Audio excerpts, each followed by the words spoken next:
The waters of the Persian Gulf were dark. Below, a United States Navy carrier strike group sat on high alert. The Iran-Iraq War was raging. The skies were heavily contested, a violent shooting war. Fought with contrasting machinery, every radar signature was a matter of life or death. The Cold War was nearing its tense, unpredictable finale, and the Navy was prepared for the worst. Then, it appeared, an unidentified contact. It was cruising at an altitude normal commercial traffic could never reach, and its speed was terrifying. The command was given to scramble.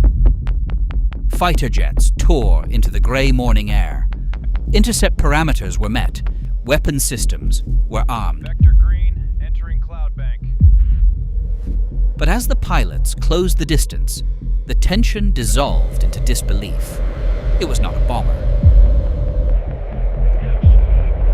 It was a Concorde, a private luxury charter flight, operating far outside its usual transatlantic corridor. The wealthy passengers inside were sipping champagne, completely unaware that their aircraft had crossed into a war zone, and very nearly into an irreversible tragedy, a stark reminder of how this machine defied the boundaries of the ordinary world. Concorde, the airliner that makes supersonic travel a reality. In the late 1960s, the race for the future was split by an ideological wall. Western Europe had Concorde. The Soviet Union had the Tupolev Tu-144. To the untrained eye, they were identical. The Western press chose a derogatory nickname, Concordski. They pointed to widespread industrial espionage. They claimed the Soviet design was stolen from French and British blueprints. But aerospace engineers look at the world differently. They understand that physics has no political allegiance. If you want a narrow fuselage jet to carry up to 100 passengers economically at Mach 2, the universe only gives you one mathematical solution: a thin 60-degree delta wing. The Soviet Union didn't just copy a silhouette. They encountered their own severe low-speed handling issues.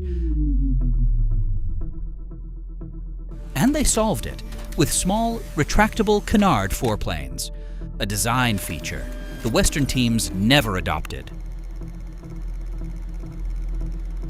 Both sides used the exact same open scientific literature. They studied the same military delta wing experiments.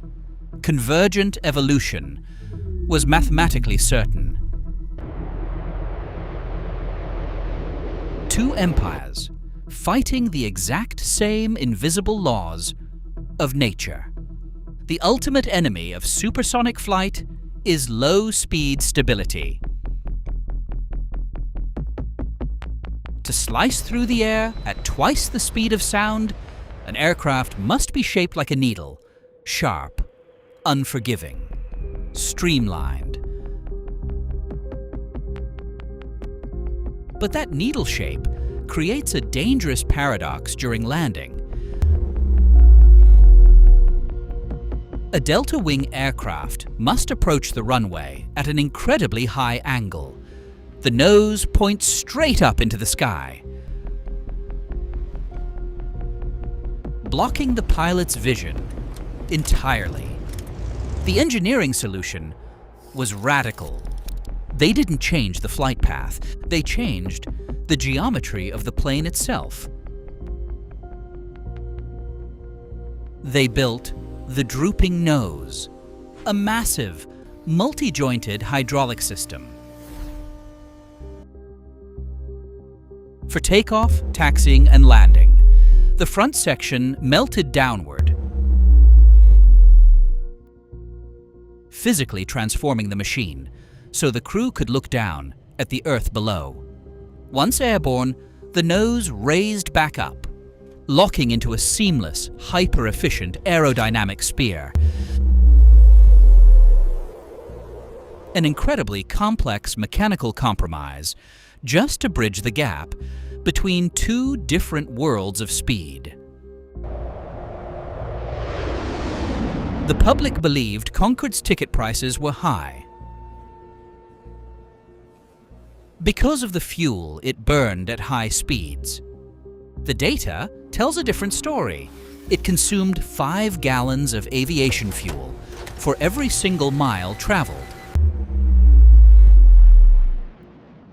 But for premium passengers, that cost was built into the luxury.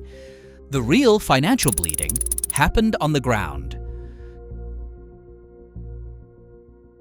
Concorde's Olympus engines were optimized for the thin air of the stratosphere. On the asphalt, they were profoundly inefficient.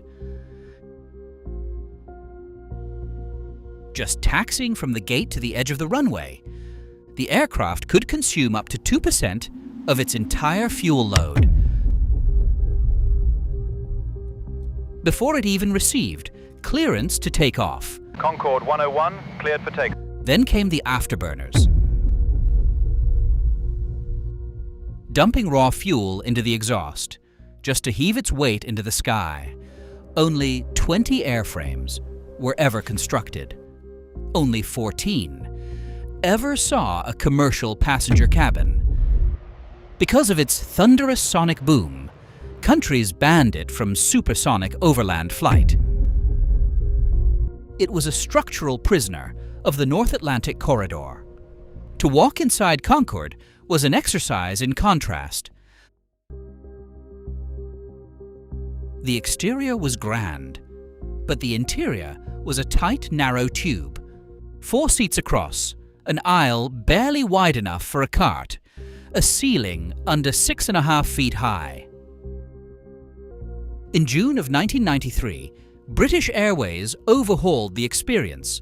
Connolly leather seats, expanded overhead compartments, fine porcelain, and vintage luxury. But if you looked for modern entertainment, you found nothing. No personal video screens, no movie selections. The only visual feedback was a small digital display on the bulkhead wall. It showed your speed and your altitude. The lack of options wasn't a flaw. It was the ultimate statement of intent. At 11 miles high, moving faster than a rifle bullet, the flight itself was the luxury. In October 2003, the journey ended permanently. We did not build a faster successor. We returned to a slower, more practical sky. Concorde remains frozen in time, a beautiful, fragile anomaly from an era when we raced the sun and won.